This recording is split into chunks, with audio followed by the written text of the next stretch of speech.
Isang magandang umaga po sa ating lahat. Alam ko po na ito po yung perpektong pagkakataon na ibinigay po sa atin ng Panginoon upang tanggapin po natin ang kanyang salita. Subalit bago ang lahat, samahan niyo po muna ako sa isang maikling panalangin.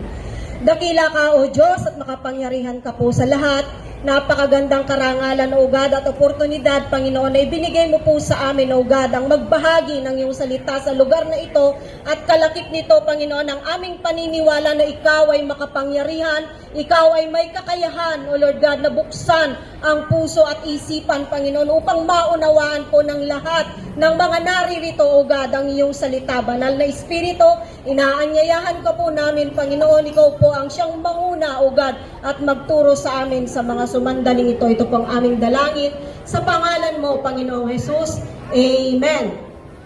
Okay? Ang amin pong ibabahagi sa umagang ito sa inyo, mga kapatid, ay alam ko po na paulit-ulit na po nating napapakinggan ito. Subalit, ang salita po ng Panginoon ay hindi po naluluma, mga kapatid. Kung ang inyo pong mga cellphone ay kailangan nyo i-update, no? Kailangan nyo i-upgrade. Ang salita po ng Panginoon ay hindi po nagbabago mula noon, ngayon, at magpakailanman. Kaya naman po, ang salita niya ay totoo, no? Kung marami pong mga pangako ang inyong natanggap na napako dito po sa salita ng Panginoon, ay tutuparin po ng Diyos ang kanyang mga pangako. Kaya naman makipagbuklat po kayo sa akin kung kayo po ay may mga Biblia, no, sa Book of John, chapter 8, verse 32. Babasahin ko po sa Tagalog. Ang sabi niya dito, mind you mga kapatid, ang sabi niya dito, makikilala ninyo ang katotohanan, at ang katotohanan ang magpapalaya sa inyo. Sa mundong ating ginagalawan, mga kapatid, ang lahat po ay naghahangad ng katotohanan, hindi po ba? Subalit ang unang-unang salita po na aking binasa dito is makikilala. Hindi po niya sinabi na malalaman. Ibig pong sabihin, mga kapatid, hindi niyo po siya makukuha sa simple-simpleng kuro-kuro o konklusyon o data. No, mga kapatid, makikilala, it refers po na pwede nyo po siyang makausap, pwede kayong makipagrelasyon, pwede nyo siyang makilala, meaning it involves interaction, relationship, connection, mga kapatid. Communication, lalo na. Kaya naman, ang sabi niya, ulitin ko, makikilala ninyo ang katotohanan. Bakit ba napakahalaga ng katotohanan sa ating buhay? Yes, alam naman po natin, hindi lamang po sa mundo ng social media, maging sa sarili mong buhay, mga kapatid. Marami pong kasinungalingan kasi na ibinubulong po ni Satan sa atin. Kasinungalingan na maaring binubulong niya sa mga sumandaling ito, no, na wala ka ng pag-asa. Hanggang dyan ka na lang. Hindi ka nagagaling. Mananatili ka na sa sitwasyon mo. Hindi na mababago ang asawa mo. Hindi na mababago ang anak mo, hindi na mababago ang amo mo. Mga kapatid, isa po yung kasinungalingan. Dahil kung sa tao po, imposible, sa Diyos, wala pong imposible. Lahat po ay posibleng mangyari sa ating Panginoon. Kaya naman ang katotohanan, sabi niya, kapag nakilala natin ang katotohanan, indeed, ito po yung magpapalaya sa inyo. Bakit? Dahil marami po sa atin dito, no, maaring ikaw kapatid na nakaupo dyan, maaring ikaw na nakatayo or kumukuha ng video dyan, is bilanggo ka pala saan? Maaring bilanggo ka sa utang, maaring bilanggo ka, no, sa hatred, unforgiveness, bitterness, or bilanggo ka pa sa mga negatibong kaisipan, mga kapatid. Ito na yung oras para sa inyo upang makilala ninyo ang katotohanan, at ang katotohanan, sabi dito, ang magpapalaya sa inyo. So, sino ba sa atin, no, ang gusto ng patuloy na nakabilanggo? Ang lahat po sa atin gusto ng katotohanan.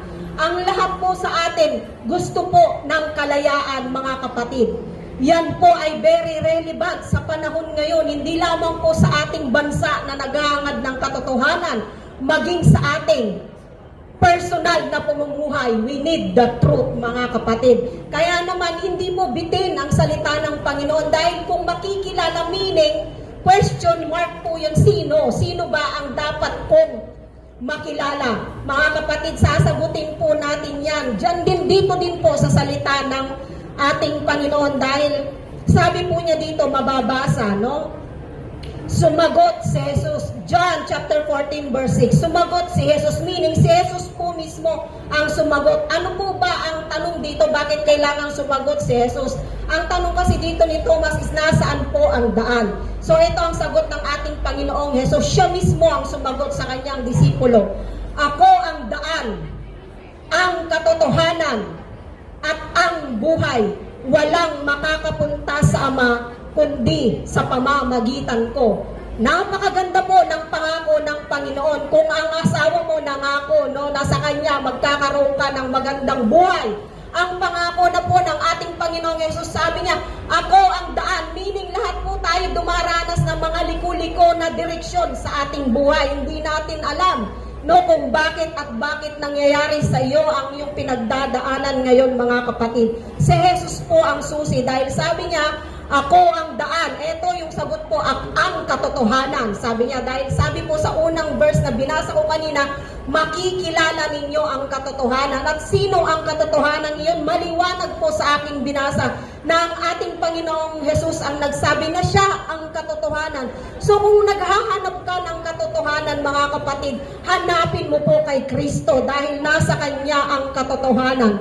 Ito pa, at ang buhay, maaring sa mga sumandaling ito, mga kapatid, sukong-suko ka na. Gusto mo nang sumuko talaga dahil hirap ka na sa pinagdadaanan mo, hirap ka na sa nararamdaman mo. Ito po yung pangako ng ating Panginoon, ang buhay po, na pangako niya ay isang klase ng buhay, mga kapatid, na hindi po buhay na puno ng pansamantalang kaligayahan or pansamantalang kayamanan, kundi isa pong klase ng buhay, mga kapatid, na mararanasan mo po sa kabilang buhay, isang buhay na walang hanggan. At ang pinakahuli na pangako niya, at sinabi dito is, walang makakapunta sa Ama kundi sa pamamagitan ko. Meaning, mga kapatid, hindi po relihiyon, hindi po yung pastor mo or sino man na spiritual mentor mo ang makakapagdala sa iyo, sa ating Ama, kundi ang ating Panginoong Yesus lamang. At lalo po, mga kapatid, na walang shortcut po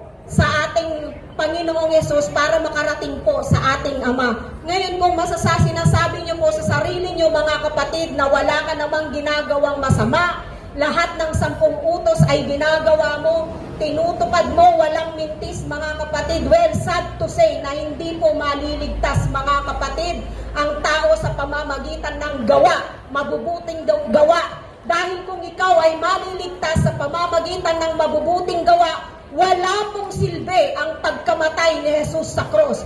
Tandaan po ninyo, kung ikaw po ay nabibilanggo pa rin, sa kaisipan na ligtas ka na dahil lahat ng 10 utos ay ginagawa mo, mga kapatid, yan po ay isang malaking kasinungalingan dahil kung yan po ang makakapagligtas sa iyo, para at nagsakripisyo ang ating Panginoong Yesus, para saan pa na siya ay napako sa krus, para saan pa at siya ay namatay, ay nabuhay na muli, mga kapatid.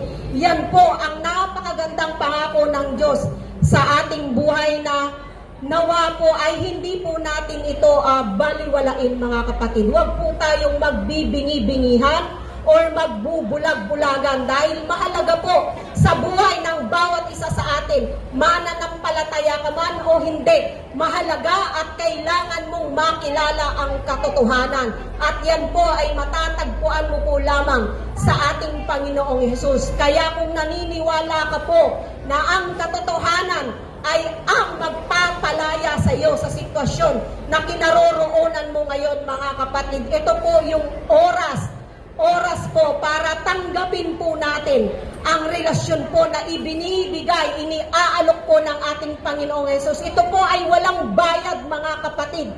Ang pagtanggap po sa ating Panginoong Hesus ay ibinibigay niya po sa atin ng buong kalayaan. Kaya naman po, kung kayo po ay nakakaranas po, mga kapatid, ng hirap, nakakaranas po ng mga iba't ibang klaseng sakit o mga negatibong kaisipan, handa po kaming ipanalangin kayo, mga kapatid.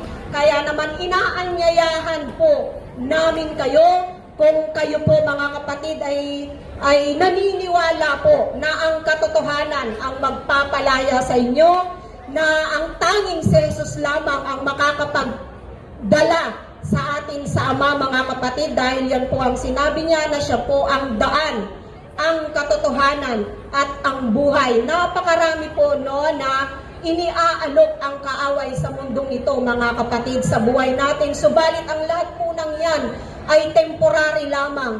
Kaya wag po kayong mahiya mga kapatid.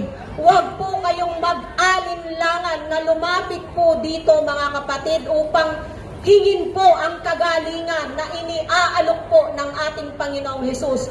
Upang tanggapin po mga kapatid ang kaligtasan na iniaalok po ng ating Panginoong Hesus.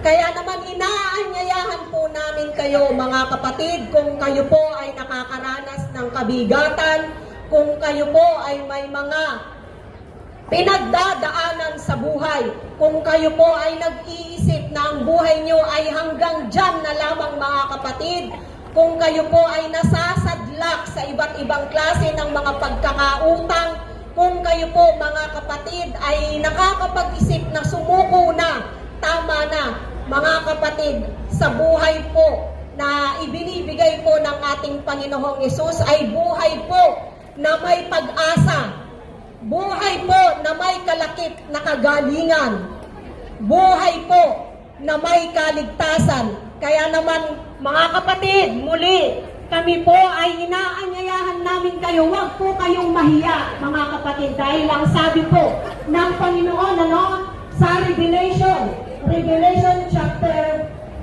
3 verse 20, sabi niya dito, tingnan mo, nakatayo ako at kumakatok sa pintuan. Anong pintuan po yan? Pintuan ng puso mo mga kapatid. Kumakatok po ang ating Panginoong Hesus. Kung diringgin nino man ang aking tinig at bubuksan ang pinto, papasok ako at kakain ako, kasali niya.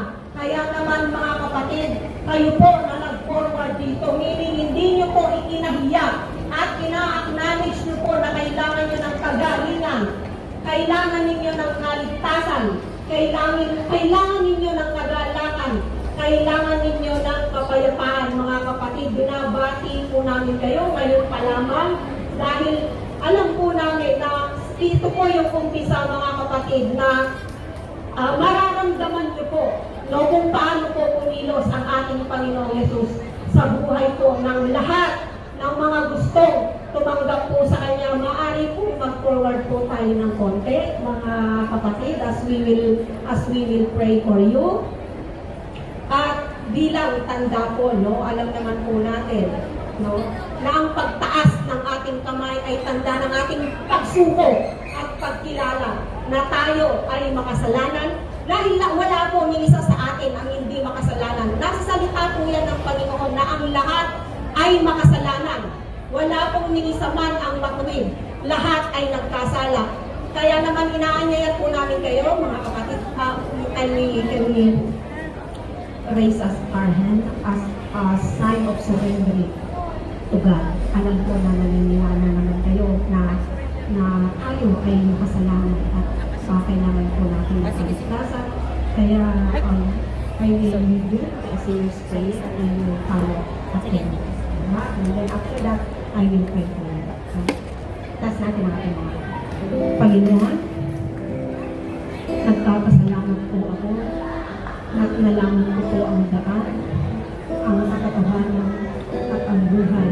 Kaya naman, Panginoon, sa mga sumundan ito, tinatanggap po kita, Panginoon Hesus, bilang aking Diyos at sariling tagapagligtas. Manahan ka po sa amin, Banal na Espiritu, at isulat ang aking pangalan sa aklat ng buhay. At mula sa araw nito, turuan mo po ako, Banal na Espiritu, ng mamuhay ng naayon sa iyong kalooban. Maraming salamat, Panginoon, sa biyaya ng kaligtasan at pangako ng kagalingan, kagalakan at pagpigil na nagbumula sa iyo. Ito ang ating dalangin sa pangalan ng Panginoon pamamagitan. Allow me to pray for you.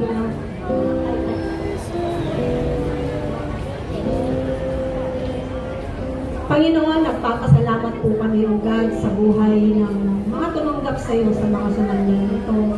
Naniniwala po ako, O God, na ito po yung umpisa, Panginoon, na mararanasan ka po nila kung paano makumilos sa kanilang buhay.